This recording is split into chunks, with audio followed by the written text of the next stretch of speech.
In today's video, I'm going to teach you how to A/B test in Klaviyo.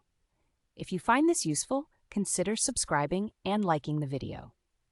A/B testing is a powerful strategy for optimizing your email campaigns.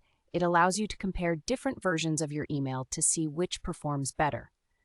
So let's dive into the steps necessary to conduct an effective A/B test. First, you'll want to build your campaign. Start by logging into Klaviyo and navigating to the Campaigns section. Once you're there, click on the Create Campaign button. Here you'll have to decide on the format, whether you want to send an email or an SMS.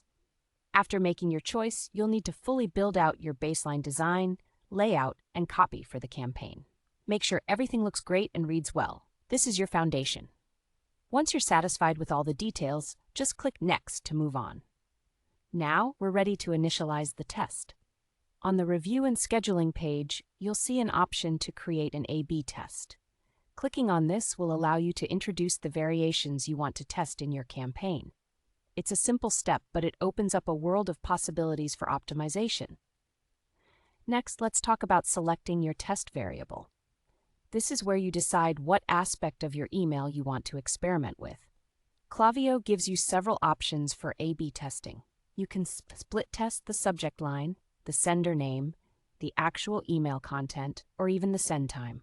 Choose one of these elements as your core item to modify, and based on this choice, create what we'll refer to as your variant B.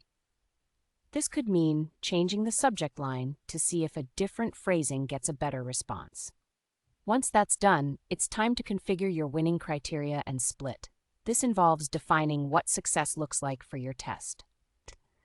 You'll choose a winning metric. Do you want to know which subject line gets the highest open rate? Or are you more interested in click-through rates, which are better for body content? Maybe you want to measure revenue generated. Setting this up is essential, as it determines how Klaviyo will determine the winner.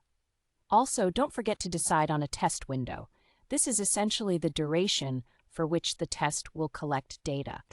It could range from a few hours to an entire day, depending on how much data you want to gather. Lastly, you'll want to set up your audience split. This means designating what percentage of your email list will receive the test versions. For example, you might send version A to 20% of your list, version B to another 20%, and then the winning version to the remaining 60%. Finally, you're ready to schedule or send your campaign. Just click on the Schedule or Send button to launch the test. Klaviyo will take it from there. It automatically monitors the initial window, calculates which version performed better, and then sends out the optimal version to the rest of your audience. And just like that, you've successfully implemented an A/B test in Klaviyo. I hope you found these steps helpful. If you enjoyed this content, don't forget to like and subscribe for more tips on email marketing.